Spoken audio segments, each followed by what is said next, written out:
وزیر بلدیات سندھ سعید غنی نے بندرگاہوں کی زمین پر قبضے کی وزارت پورٹ اینڈ شپنگ کی رپورٹ کو مضحکہ خیز قرار دے دیا۔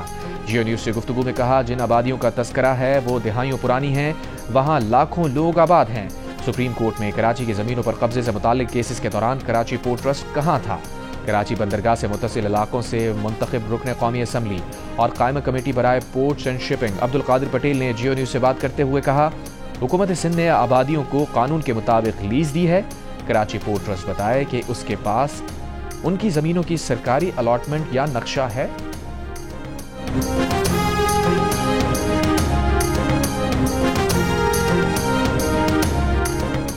ضلع خیبر میں نامعلوم ملزمان کی پولیو ٹیم پر فائرنگ، پولیس اہلکار شہید، پولیو ٹیم محفوظ رہی۔ سی سی پی او کے مطابق شہید پولیس اہلکار پولیو ڈیوٹی کے لیے جا رہا تھا، تفتیش جاری۔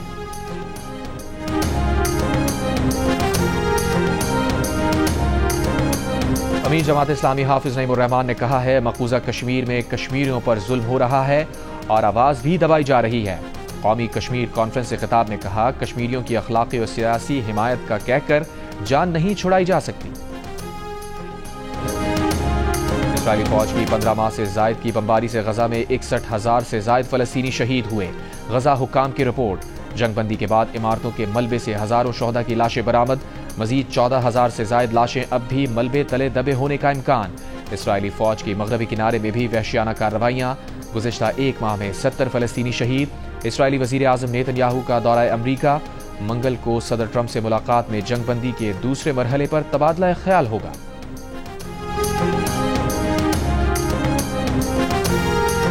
اسرائیلی وزیر اعظم نیتن یاہو کے دورہ امریکہ کے دوران وائٹ ہاؤس کے سامنے امریکی یہودی ربیوں کا احتجاجی مظاہرہ، قاتل نیتن یاہو کے نعرے لگائے۔ نیتن یاہو کی صدر ٹرمپ سے کل وائٹ ہاؤس میں ملاقات ہوگی۔